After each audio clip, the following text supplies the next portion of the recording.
जय श्री राम। मित्रों, एक बार माता पार्वती के मन में जिज्ञासा हुई और बोली, प्रभु, हम स्त्रियों को कैसा आचरण करना चाहिए जिससे हमारी ख्याति में कोई कलंक न हो, हमारा आचरण सदाचारी रहे और हमारा जीवन निष्कलंक रहे। तब भगवान शंकर अनेकों बातें बताते हैं,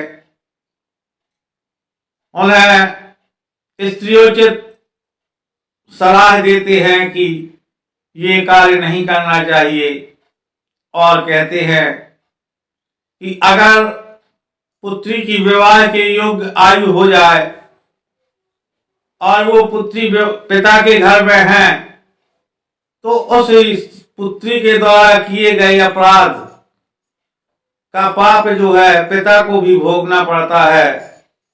लेकिन अगर वहीं स्त्री शादीशुदा है और उस स्त्री के द्वारा कोई अपराध होता है तो उसके पति को पाप भोगना पड़ता है। इसलिए स्त्रियां निष्कलंक रहें तो उन्हें निश्चित आयु वर्ग में विवाह कर देना चाहिए। उन्हें स्वेच्छाचारिणी नहीं होना चाहिए और बहुत अधिक उन्मत्त होकर के विचरण नहीं करना चाहिए। मैं देवी आपको एक प्रसंग बताता हूं जिसमें केवल उन्मुक्त विचरण का ही दुष्परिणाम है। आप सुनिए। माता पार्वती कहती है, हे देव सुनाइए। तब वो बतलाते हैं कि मथुरा के राजा उग्रसेन का विवाह विदर्भ के राजा सत्यकेत की पुत्री पवन रेखा से होता है। कहीं कहीं नाम भेद भी मिलते हैं, कोई कोई उनका नाम माया बतलाता है।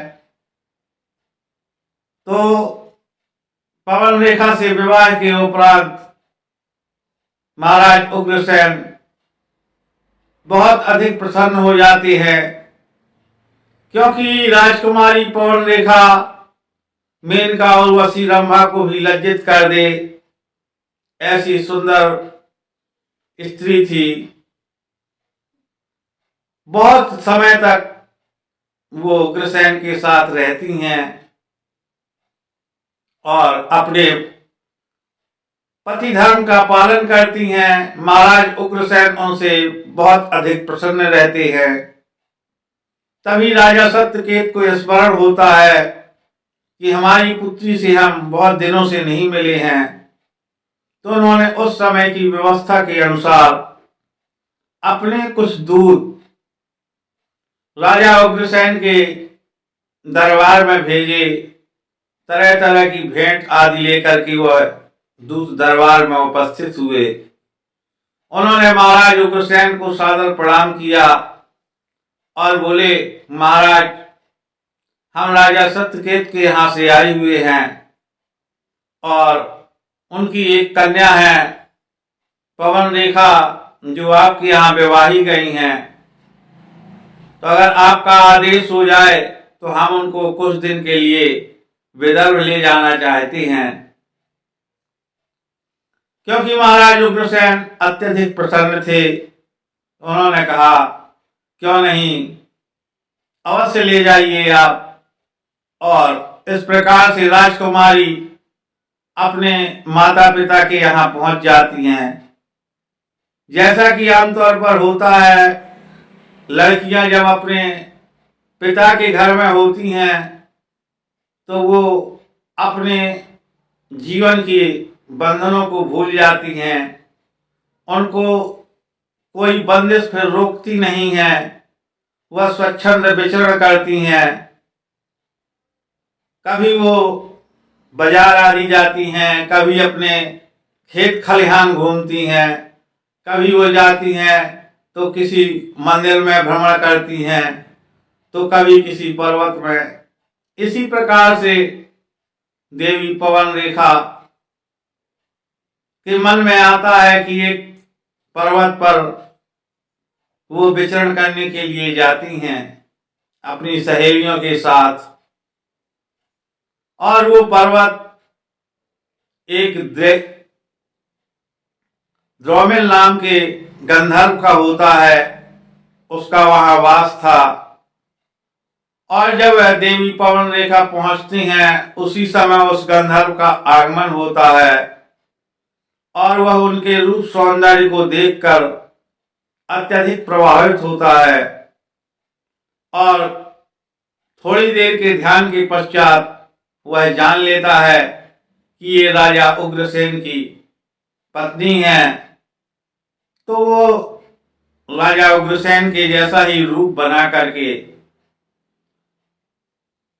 देवी को इशारे करता है और देवी पवन रेखा अपने पति से मिलने की चाह में उस एकांत में उस यक्ष के पास पहुंच जाती हैं।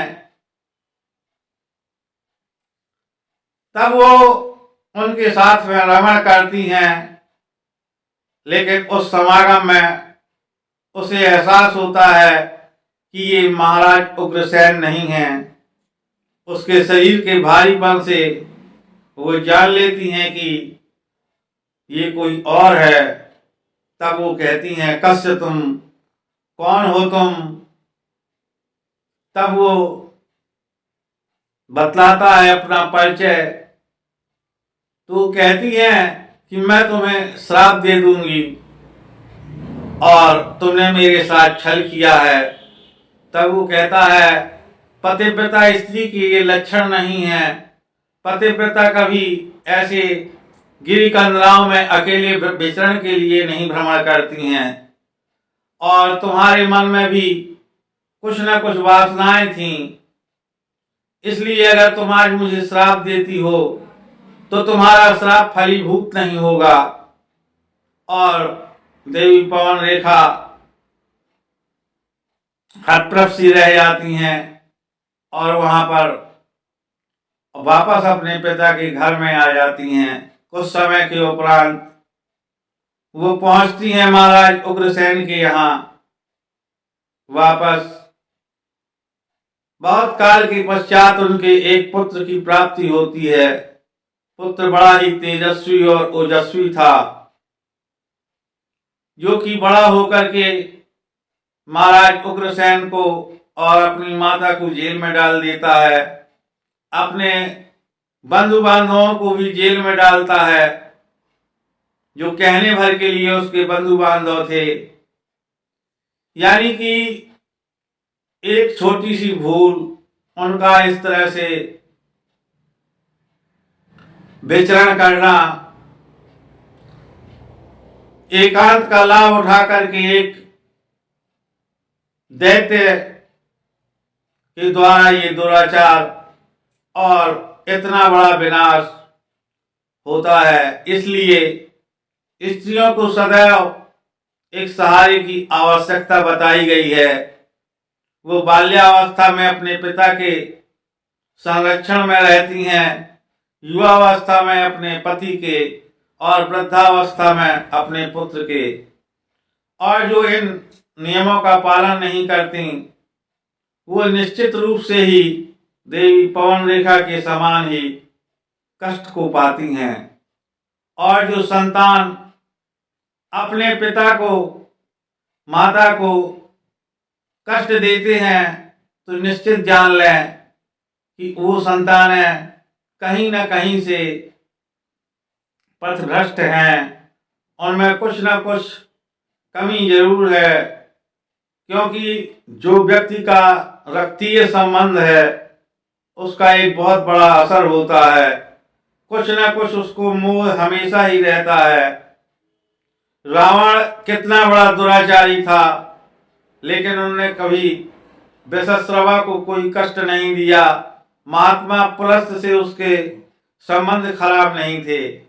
दूसरी ओर कंस है, जो अपने पिता को ही सर्वप्रथम कारावास देता है और उनकी जगह राजा बन जाता है। एक जगह पर उसने अपने सेनापति से भी ये सारा प्रसंग दोहराया कि मुझे नारद जी के द्वारा ज्ञात हुआ है और उस क्षीण बल उग्रसेन का मैं पुत्र नहीं हूं। तो जिस पुत्र के ऐसे विचार होंगे तो वो कैसे अपने माता पिता को सम्मान देगा। और ऐसा लगता है जैसे आज के युग में घर घर में कंस आ चुका है, कहीं पर नहीं दिखाई देता कि जो समुचित सम्मान होना चाहिए माता पिता का, गुरुओं का, तो हम सभी जो है अपनी इस संस्कृत को भूलते जा रहे हैं। तो मित्रों, आज की स्टोरी आपको कैसी लगी जरूर बताइएगा। हो सकता है कि आपको कुछ शब्दों के चयन में त्रुटियां लगें, तो अपना भाई समझकर मुझको क्षमा करिएगा। आप सब लोग यहाँ तक बने रहें उसके लिए बहुत बहुत धन्यवाद। अगर चैनल पर नए हैं तो सब्सक्राइब जरूर कर लें। जय सिया राम।